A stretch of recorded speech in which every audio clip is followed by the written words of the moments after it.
Hey sis, yesterday I did a quick scroll on my Instagram feed and was immediately struck by how much of my feed was just full of like black women like living in their joy and in their authenticity. And I know that that is what drew me in that moment to like just keep scrolling and be so full and filled. Every like image or video I was seeing was a black woman doing what she does, right? In her own way, in her own style. And the one that is like the standout was um, Nia Dennis, who is a gymnast at UCLA, and her floor routine being so like, I'm gonna do me, that you just couldn't even look away. It was so like spellbounding almost, and it went viral and everything. And I just wanted to talk for a minute about authenticity and how easy it is for us to recognize it and be drawn to it, but also how easy it is to be pulled away from it, particularly when growing a business or starting a business, because authenticity, while when we really sit in it, is totally natural, recognizing that we have all been conditioned to not be ourselves. And so it can feel when you are starting that journey to being who you are, or going another level into being who you are, it can totally feel foreign. And so if you're looking for it to feel totally natural because that is your authentic self, you might resist it a bit in certain moments because we have been conditioned to be that which is not us, and to strive to be that which is not us.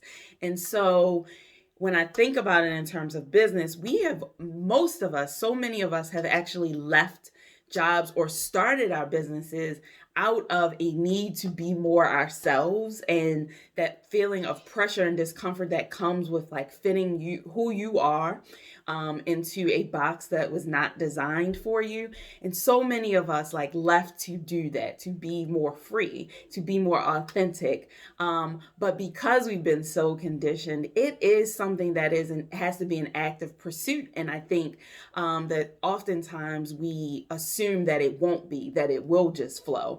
And as a result, we actually become enslaved to constructs that we didn't even desire to put in place in our businesses or in our own lives, but that have become so ingrained that we do it with a level of like in somewhat natural way, but we remain uncomfortable. And so I just want to like challenge us to inspect and audit our own space, our businesses, for the ways and the things that we actually desire to leave behind, that we have brought into our businesses that we are building and now are totally responsible for the ways in which we bring or what we bring into our lives and our businesses, because this is our domain, we're creating it. And so I want to give a couple ways that you can, sort of do that audit, that inspection, so that you don't become a slave to what you actually intended to leave behind. Or if you are being a slave to yourself, that we can stop and pull back and do something different. So, the first thing I think really is like sit with what feels foreign or forced. So, like really getting still for a second, which can be hard, but getting still and thinking about like what doesn't feel right here, what feels forced, what still feels like this ain't it. Because sometimes we'll say that about our whole thing, our whole business, our whole everything, and throw the baby out with the bathwater. But really, it is the way in which we're going about approaching things. And then think about, why do I do this? Where does this come from? Where was I taught to do this, or taught that this was right? This was the way it had to be done. This is the way successful people do it. And then ask ourselves, is this true?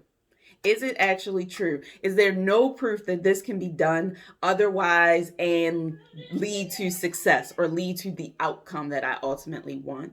And then finally ask ourselves, what can I do instead that is more reflective of me, more reflective of the life I desire, more reflective of what I'm looking to build or what I need? And as those answers come, and they will, to commit to doing that, to commit to, it might not feel completely easy right away, but it is meaningful.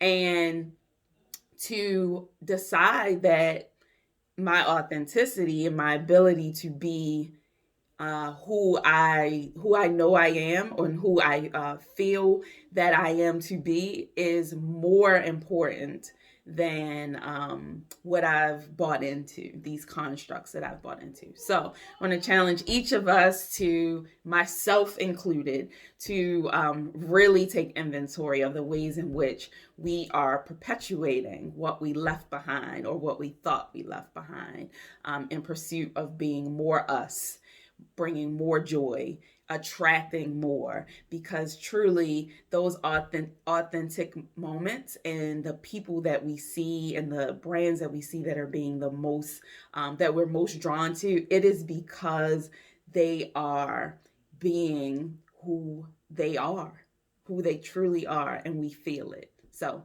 that's my challenge. That's my hope for each and every one of us. Go be great. Talk to you soon.